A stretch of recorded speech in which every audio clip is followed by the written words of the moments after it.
RSSന്റെയും BJPയുടെയും ബൗദ്ധിക രംഗത്ത് നിന്ന് വലിയ സംഭാവനകൾ നൽകുകയും BJPയുടെ ഇന്റലക്ച്വൽ സെല്ലിന്റെ നേതാവുമായിരുന്ന കൺവീനറൊക്കെയായിരുന്ന TG മോഹൻദാസിനെ ഇതുവരെ അറസ്റ്റ് ചെയ്തിട്ടില്ല.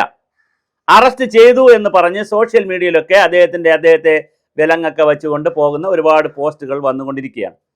ഇത് ക്രോസ് ചെക്ക് ചെയ്തപ്പോഴാണ് ഇന്ന് രാവിലെ വരെ കേസ് രജിസ്റ്റർ ചെയ്തിട്ടില്ലായിരുന്നു. പക്ഷേ ഇന്ന് രാവിലെ കേസ് രജിസ്റ്റർ ചെയ്തു. ഇനി കേസ് രജിസ്റ്റർ ചെയ്ത സാഹചര്യത്തിൽ അറസ്റ്റ് ചെയ്യാനുള്ള സാധ്യത വളരെ കൂടുതലാണ്. കഴിഞ്ഞ ദിവസം യൂത്ത് കോൺഗ്രസിൻ്റെയും DYFIയുടെയും അതുപോലെ തന്നെ സ്വതന്ത്രമായി ചിന്തിക്കുന്ന കുറേ വനിതകളുടെയും ഒക്കെ കൂട്ടായ്മകൾ, സ്വതന്ത്രം ഇടതുപക്ഷത്തിൻ്റെ കുറേ വനിതാ സംഘങ്ങളുമൊക്കെ 3-4 സ്ഥലങ്ങളിലായി TG മോഹൻദാസിനെതിരെ കേസ് കൊടുത്തിട്ടുണ്ട്. ശക്തമായി സ്ത്രീ സംഘടനകളും സാംസ്കാരിക രംഗത്ത് നിൽക്കുന്ന സ്ത്രീകളും അടക്കമുള്ളവർ വളരെ ശക്തമായി മുന്നോട്ട് വന്നിട്ടുണ്ട് TGക്കെതിരെ. എനിക്ക് മനസ്സിലാവാത്തൊരു കാര്യം, TG 2 കാര്യങ്ങൾ പറഞ്ഞു. ഒന്ന്, ഓക്കെ, പിന്നെ നരേന്ദ്രമോദി ഗുജറാത്തിലിരുന്നപ്പോൾ അങ്ങനെ ചെയ്തു, ഇങ്ങനെ ചെയ്തു, അദ്ദേഹം വെടിവെക്കാൻ മെടുക്കാനാണ്, അല്ലെങ്കിൽ വെടിവെക്കും, ഞാനായിരുന്നെങ്കിൽ വെടിവെക്കുമായിരുന്നു. TG പറയുകയാണ്, ഞാനായിരുന്നെങ്കിൽ, TG ആയിരുന്നെങ്കിൽ വെടിവെക്കുമായിരുന്നു, പിന്നെ ഡെഡ് ബോഡിയൊക്കെ എടുത്ത് ആശുപത്രി കൊണ്ടു, അതൊക്കെ ഓക്കെ, അത് ഒരു സമരം നേരിടുന്ന രീതി. രണ്ടാമത് പറഞ്ഞതാണ് അൺസഹിക്കബിൾ.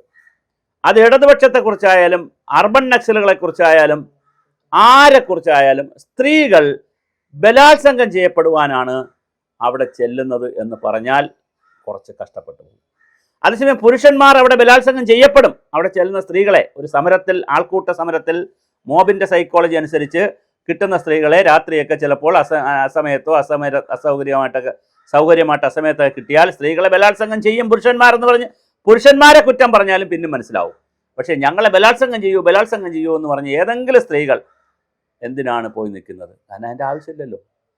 ബലാത്സംഗം ചെയ്യാതെ തന്നെ ലൈംഗികമായോ അല്ലെങ്കിൽ സെക്സ്പരമായോ എന്തെങ്കിലും സുഖം തേടണമെങ്കിൽ പെൺകുട്ടികൾ തയ്യാറാണെങ്കിൽ പിന്നെ ആൺകുട്ടികൾ ഇവിടെ ഓക്കെ അല്ലേ? ഇവിടുത്തെ ഏറ്റവും വലിയ പ്രശ്നം സ്ത്രീകളല്ലേ ഇതിനകത്ത് ഒരുപാട് തയ്യാറെടുക്കാത്ത. പുരുഷന്മാർ കൂടുതൽ ഫ്രീ ആയിട്ട് നടക്കുന്നവരല്ലേ, സ്ത്രീകളാണല്ലോ കുറച്ച് റെസ്ട്രിക്റ്റഡ് ആയിട്ട് പോകുന്നവർ. അപ്പോൾ ആ സ്ത്രീകൾ ചെന്ന് നിൽക്കൂ, എന്നെ ബലാത്സംഗം ചെയ്യൂ, ഞങ്ങളെ ബലാത്സംഗം ചെയ്യൂ എന്ന് പറഞ്ഞാൽ, അല്ലെങ്കിൽ നമുക്ക് ബലാത്സംഗം ചെയ്യാടാ എന്ന് പറഞ്ഞ് പോയി നിൽക്കൂ. അത് പറഞ്ഞത് സ്ത്രീകൾക്കെതിരെ പറഞ്ഞ അതീവ ഗുരുതരമായൊരു കാര്യമാണ്. ഇനി ഉഭയകക്ഷി സമ്മതപ്രകാരം അവിടെ എന്തെങ്കിലും നടന്നിട്ടുണ്ടെങ്കിൽ TGക്ക് എന്താ? ഇനി സമരസ്ഥലത്ത് രാത്രി ഏത് സമരം ആയിക്കോട്ടെ, ആര് നടത്തുന്ന സമരം ആയിക്കോട്ടെ, BJPയോ RSSോ സംഘപരിവാറോ കോൺഗ്രസോ കമ്മ്യൂണിസ്റ്റോ അർബൻ നക്സലൈറ്റോ മാവോയിസ്റ്റോ ആരോ നടത്തട്ടെ, സമരമാണല്ലോ. സമരം നടത്തുന്നിടത്ത് രാത്രി അവരവിടെ കിടക്കുന്നു, പുരുഷനും സ്ത്രീയും ഉണ്ട്. അവർ ലൈംഗികമായി ബന്ധപ്പെടുകയോ അവർ ഉമ്മം വയ്ക്കുകയോ അവർ പിന്നെ ചുംബനം നടത്തുകയോ എന്തോ ചെയ്ത് TGക്ക് എന്താ? മറ്റുള്ളവർക്ക് ശല്യമില്ലാത്തടത്തോളം TGക്ക് എൻ്റെ കാര്യം എന്താ? പക്ഷെ അതിനാണ് പോകുന്നതെന്നും ഞങ്ങളെ ബലാത്സംഗം ചെയ്തോളൂ എന്ന് സ്ത്രീകൾ പറയുന്നു എന്നൊക്കെ TG പറയുമ്പോൾ, TG സാറേ, അതിൻ്റെ ലെവലും ഒന്നും മാറി. അതിൻ്റെ മാനം വളരെ വലുതാണ്. അതൊരു കാരണവശാലും അംഗീകരിക്കാൻ കഴിയുന്നതല്ല. അങ്ങ് സമ്പൂർണ്ണമായി മാപ്പ് പറയേണ്ടതാണ്. കോടതിയുടെ വിധി വേറെ വരും, അത് ശിക്ഷയൊക്കെ വരട്ടെ. ഇതിനോടകം തന്നെ അങ്ങ് ഖേദം പ്രകടിപ്പിക്കണമായിരുന്നു. അങ്ങയ്ക്ക് ഭാര്യയുണ്ട്, അങ്ങൊരു അമ്മയുടെ മകനാണ്. അങ്ങ് വരാൻ വേണ്ടി ഒരു അമ്മ പ്രസവിച്ചിട്ടുണ്ട്, ഒരു ഭാര്യ ഉണ്ടായിരിക്കും, മക്കളുണ്ടായിരിക്കും, ബന്ധുമിത്രാദികൾ സ്ത്രീകൾ ഒരുപാട് കാണും. അവരെ മുഴുവൻ ആക്ഷേപിച്ചതുപോലെ തോന്നും അത് കേട്ടാൽ. ഇടതുപക്ഷത്തെ സ്ത്രീകൾ വരുന്നു, ഇടതുപക്ഷത്തെ സ്ത്രീകളെല്ലാം ഇടതുപക്ഷത്തിൽ വിശ്വസിക്കുന്നു എന്നുള്ളത് കൊണ്ട്, കോൺഗ്രസിൽ വിശ്വസിക്കുന്നു എന്നുള്ളത് കൊണ്ട്, ഏതെങ്കിലും പ്രസ്ഥാനത്തിൽ വിശ്വസിക്കുന്നു എന്നുള്ളത് കൊണ്ട് അവരെല്ലാം ബലാത്സംഗം ചെയ്യപ്പെടാൻ നടക്കുന്നവരാണെന്ന് പറയുന്നത് ഒരു കാരണവശാലും ശരിയല്ല. ഇത് TGയെപ്പോലൊരാൾ പറയുമ്പോൾ വലിയ മാനമുണ്ട്. താങ്കൾ വളരെ സൂക്ഷിച്ച് പറയണമായിരുന്നു. പോട്ടെ, ഓക്കെ, നാവുപിഴയൊന്നും പറ്റില്ല. TGക്ക് എന്ത് നാവുപിഴയല്ല. താങ്കൾ പറഞ്ഞു, ശരി, ഞാനതിൽ ഉറച്ചു നിൽക്കുന്നു എന്നും താങ്കൾ പറഞ്ഞില്ല. താങ്കൾ ഒരു ഖേദം പ്രകടിപ്പിച്ചില്ല. അത് ഒരു കാരണവശാലും ശരിയല്ല.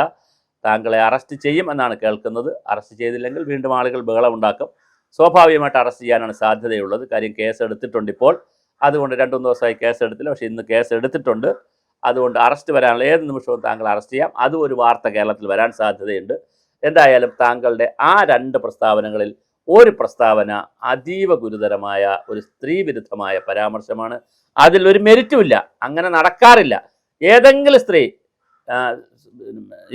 സ്വമേധയാ സ്വന്തം ഇഷ്ടപ്രകാരം സെക്സോ ലൈംഗിക കാര്യങ്ങളിൽ ഇടപെടാൻ സാഹചര്യമുള്ളൊരു സാഹചര്യത്തിൽ എന്നെ ബലാത്സംഗം ചെയ്യൂ, അല്ലെങ്കിൽ ഞങ്ങളെ ബലാത്സംഗം ചെയ്ത് കിട്ടും എന്ന് പറഞ്ഞുകൊണ്ട് സമരസ്ഥലത്തേക്ക് സ്ത്രീകൾ പോകും.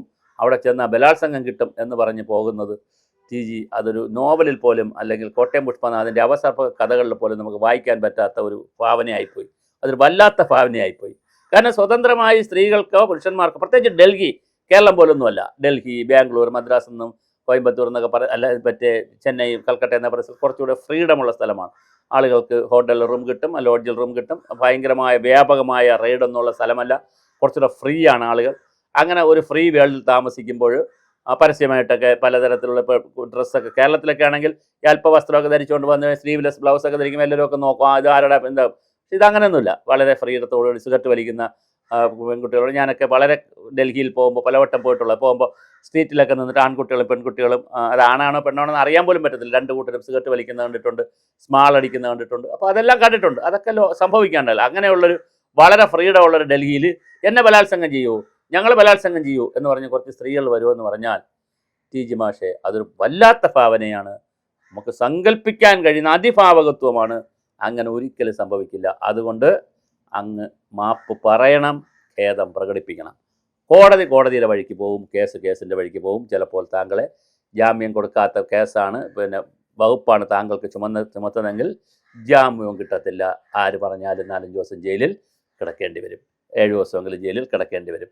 അപ്പോൾ ഞാൻ പറഞ്ഞത്, എന്തിനാണ് നാവെടുത്ത് ഇങ്ങനെ പറയുന്നത്? താങ്കളെ വഷളാക്കിയത് താങ്കളുടെ യൂട്യൂബ് ചാനലും കുറേ യൂട്യൂബ് ചാനലുകളുമാണെന്നുള്ളതും വളരെ സത്യമാണ്. യൂട്യൂബ് ചാനലുകളെ സംബന്ധിച്ചിടത്തോളം, ഞാനും യൂട്യൂബ് ചാനൽ നടത്തുന്ന ആളാണ്. നമുക്ക് റീച്ച് കിട്ടാൻ വേണ്ടി നമുക്ക് വായി തോന്നുന്നെല്ലാം കോതയ്ക്ക് പാട്ടായിട്ട് അടിക്കരുത്. തമ്പിലൊക്കെ ചിലപ്പോൾ നമ്മൾ കുറച്ചൊരു നെഗറ്റീവ് തമ്പൊക്കെ വയ്ക്കും, ആളുകൾ കയറാൻ വേണ്ടി. പടം കണ്ടിട്ടില്ലേ? സർട്ടിഫിക്കറ്റ് വയ്ക്കുന്ന പടം കണ്ടിട്ട് എന്ന് വലുതായിട്ട് പോസ്റ്ററിൽ എഴുതിയിരിക്കും. പിള്ളേരൊക്കെ ഇടിച്ച് കയറുമ്പോൾ അവിടെ Aയും ഇല്ല, Bയും ഇല്ല, Cയും ഇല്ല. പടം നല്ല മാന്യമായ പടമായിരിക്കും, വേറെ ഒരു അശ്ലീലവും കാണാത്ത പടമായിരിക്കും. പക്ഷേ സർട്ടിഫിക്കറ്റ് ഇടും. അപ്പോൾ ചില പിള്ളേരൊക്കെ സീറ്റൊക്കെ കുത്തിക്കയറിയിട്ട് പോകുമ്പോൾ ഇപ്പോൾ പറ്റത്തില്ല, ഇപ്പോൾ ക്യാമറയൊക്കെ വെച്ചിരിക്കുന്നുണ്ട്, അകത്താവും. പണ്ട് ഈ ചെറിയ തിയേറ്ററുകളിലൊക്കെ ചെന്ന് അപ്പോൾ പടം മാത്രം വരുന്ന തിയേറ്ററുകൾ, തിരുവനന്തപുരത്ത് ശ്രീബാല എന്നൊക്കെ പറയുന്ന തിയേറ്റർ ഉണ്ടായിരുന്നു. അപ്പോൾ അതുപോലെ സ്ഥലങ്ങളിൽ, അതുപോലെ വരുന്ന തിയേറ്ററുകളിൽ പടം കാണാൻ പോകുമ്പോൾ പോസ്റ്റർ കണ്ടാണ് കയറുന്നത്, വെച്ചിരിക്കുന്നത്. അപ്പോൾ അകത്ത് ചെല്ലുമ്പോൾ സെക്സും ഇല്ല, ഒന്നുമില്ല. അവിടെ മര്യാദയ്ക്കുള്ളൊരു സിനിമയായിരിക്കും, അല്ലെങ്കിൽ ഒരു പൊട്ടക്കഥയായിരിക്കും. അത് ആളുകൾ വേണ്ട ബോളം ഉണ്ടാക്കിയിട്ട് പോകും. അപ്പോൾ എന്താ സംഭവിക്കുന്നത്? വളരെ കൃത്യമാണ്, നമ്മുടെ കാര്യങ്ങൾ വളരെ കൃത്യമാണ്. TG സാറേ, അങ്ങയുടെ പ്രസ്താവന അതീവ ഗുരുതരമായി അപലപനീയമാണ്. അങ്ങ് മാപ്പ് പറയണം, അത് പൊതുമാപ്പ് തന്നെ പറയണം. പൊതുവായി അങ്ങ് ഖേദം പ്രകടിപ്പിക്കണം. രണ്ടാമത്, നിയമത്തിൻ്റെ വഴിക്ക് പോട്ടെ. താങ്കളെ അറസ്റ്റ് ചെയ്യാനുള്ള എല്ലാ സാധ്യതയുമുണ്ട്. അത് കോടതിയിൽ തീരുമാനിക്കട്ടെ എന്ത് നിയമ നടപടിയാണ് സ്വീകരിക്കേണ്ടതെന്ന്. അതെല്ലാം കോടതികൾക്ക് വിടുന്നു. പക്ഷേ ഇത് താങ്കൾ പൊതുസമൂഹത്തോട് ഒരു വലിയ പ്ലാറ്റ്ഫോമിൽ വന്നിരുന്ന്, ചാനലിൽ വന്നിരുന്ന് പറഞ്ഞത് ശുദ്ധ ഫോഷ്കാണ്, അസംബന്ധമാണ്. താങ്കളെപ്പോലെയുള്ള ഇൻ്റലക്ച്വൽ സൈഡിൽ നിന്ന് ഒരു സമൂഹത്തെ ബൗദ്ധികമായി മുന്നോട്ട് കൊണ്ടുപോകേണ്ട താങ്കൾ അശ്ലീലം പറഞ്ഞു തുടങ്ങരുത്. താങ്കൾ ഇത് മാത്രമല്ല, പല കാര്യങ്ങളിലും വൺ സൈഡഡ് ആയിട്ടുള്ള അശ്ലീലം പോലെ തോന്നുന്ന വാക്കുകൾ പല ഇൻ്റർവ്യൂകളിലും താങ്കൾ പറയുന്നത് കേട്ടിട്ടുണ്ട്. എന്നാൽ ഒരുപാട് ഡേറ്റയുണ്ട്, താങ്കളുടെ ഇൻ്റർവ്യൂകളിലൊക്കെ ഒരുപാട് ഡേറ്റയുണ്ട്. ഈ ഡേറ്റ എന്തെന്ന് മനസ്സിലാക്കാൻ, അല്ലെങ്കിൽ ഇൻഫർമേഷൻ എന്തെന്ന് മനസ്സിലാക്കിയിരിക്കുന്നവർ ഈ അശ്ലീലം കൂടെ കേൾക്കേണ്ടി വരുന്നു എന്നുള്ളത് അപ്പോഴൊക്കെ ഞാൻ 1-2 വീഡിയോ കണ്ടപ്പോൾ ഞാൻ വിചാരിച്ചു, ഇയാൾ കൊള്ളാലോ, ഇയാൾ ഇടിച്ചു വീഴും. ഇതായപ്പോൾ മൂക്കുകുത്തി വീണിരിക്കുന്നു.